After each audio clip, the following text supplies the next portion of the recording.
സർക്കാരുമായി ബന്ധപ്പെട്ട അറിയിപ്പുകൾക്കും മറ്റു വാർത്തകൾക്കും വേണ്ടി ഈ ചാനൽ സബ്സ്ക്രൈബ് ചെയ്യാനും തൊട്ടടുത്ത ബെല്ലൈക്കൻ എനേബിൾ ചെയ്യാനും മറക്കാതിരിക്കുക.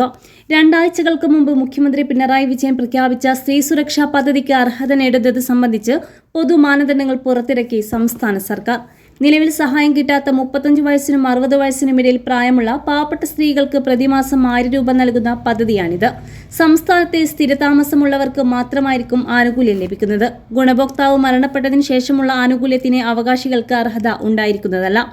സർക്കാർ പുറത്തുവിട്ട പൊതുമാനദണ്ഡങ്ങൾ ഇങ്ങനെ: അപേക്ഷകർ മറ്റു സാമൂഹ്യക്ഷേമ പദ്ധതികളിൽ ഒന്നും തന്നെ ഗുണഭോക്താവാകാത്തവരും അന്ത്യോദയ അന്ന യോജനയിലും മഞ്ഞക്കാർഡ് മുൻഗണനാ വിഭാഗത്തിലും ഉൾപ്പെടുന്നവരുമായ 35 വയസ്സിനും 60 വയസ്സിനും ഇടയിൽ പ്രായമുള്ള ട്രാൻസ്ഫോമൻ അടക്കമുള്ള സ്ത്രീകൾ ആയിരിക്കണം. പ്രസ്തുത പ്രായപരിധി കടക്കുന്ന ദിവസം മുതൽ ആനുകൂല്യത്തിന് അർഹത ഉണ്ടായിരിക്കുന്നതല്ല. സംസ്ഥാനത്തെ സ്ഥിരതാമസമുള്ളവർക്ക് മാത്രമായിരിക്കും ആനുകൂല്യം ലഭിക്കുന്നത്. പദ്ധതിയുടെ പ്രതിമാസ ആനുകൂല്യം 1000 രൂപ ആയിരിക്കും. വിധവാ പെൻഷൻ, അവിവാഹിത പെൻഷൻ, വികലാംഗ പെൻഷൻ മുതലായവ ഏതെങ്കിലും സാമൂഹ്യക്ഷേമ പെൻഷനുകൾ, വിവിധ തരം സർവീസ് പെൻഷനുകൾ, കുടുംബ പെൻഷൻ ക്ഷേമനിധി ബോർഡുകളിൽ നിന്നുള്ള കുടുംബ പെൻഷൻ, EPF പെൻഷൻ മുതലായവ ലഭിക്കുന്നവർക്ക് പദ്ധതിയുടെ ആനുകൂല്യം ലഭിക്കുന്നതല്ല.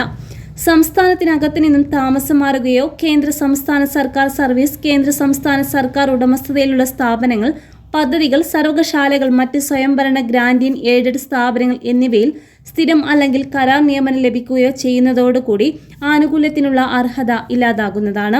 അന്ത്യോദയ അന്ന യോജന മുൻഗണനാ റേഷൻ കാർഡുകൾ നീല വെള്ള റേഷൻ കാർഡുകളായി തരം മാറ്റപ്പെടുന്ന പക്ഷം പദ്ധതി ആനുകൂല്യത്തിനുള്ള അർഹത ഇല്ലാതാകുന്നതാണ്. ഗുണഭോക്താവ് മരണപ്പെട്ടതിന് ശേഷമുള്ള ആനുകൂല്യത്തിന് അവകാശികൾക്ക് അർഹത ഉണ്ടായിരിക്കുന്നതല്ല. എല്ലാ ഗുണഭോക്താക്കളും പദ്ധതി മാനദണ്ഡങ്ങളുടെ പരിധിയിൽ വരുന്നുണ്ടെന്ന് കാണിക്കുന്ന സ്വയം സാക്ഷ്യപ്പെടുത്തിയ ഒരു സത്യപ്രസ്താവന നൽകേണ്ടതാണ്. ഗുണഭോക്താവ് 1 മാസമോ അതിലധികമോ കാലം റിമാൻഡ് ചെയ്യപ്പെടുകയോ ജയിലിൽ അടക്കപ്പെടുകയോ ചെയ്യുന്ന പക്ഷം പ്രസ്തുത കാലയളവിലെ ആനുകൂല്യത്തിന് അർഹത ഉണ്ടായിരിക്കുന്നതല്ല. പ്രായം തെളിയിക്കുന്നതിനുള്ള രേഖയായി ജനന certificate, school certificate, driving licence, passport എന്നിവ ഉപയോഗിക്കാവുന്നതാണ്. ഇവയുടെ അഭാവത്തിൽ മാത്രം വയസ്സ് തെളിയിക്കുന്നതിന് മറ്റു രേഖകളൊന്നും ലഭ്യമല്ല എന്നുള്ള അപേക്ഷകരുടെ സ്വയം സാക്ഷ്യപ്പെടുത്തിയ അപേക്ഷകളുടെ അടിസ്ഥാനത്തിൽ ലഭിക്കുന്ന ഡോക്ടർ സർട്ടിഫിക്കറ്റ് പ്രായം തെളിയിക്കുന്നതിനുള്ള രേഖയായി ഉപയോഗിക്കാവുന്നതാണ്. അനർഹമായി ആനുകൂല്യം കൈപ്പറ്റുന്നവരിൽ നിന്നും ഇത്തരത്തിൽ കൈപ്പറ്റിയ തുക 18% പലിശ സഹിതം തിരികെ ഈടാക്കുന്നതാണ്. ഗുണഭോക്താക്കൾക്ക് ആധാർ അടിസ്ഥാനമാക്കിയുള്ള വാർഷിക മസ്റ്ററിംഗ് ഉണ്ടായിരിക്കുന്നതാണ്.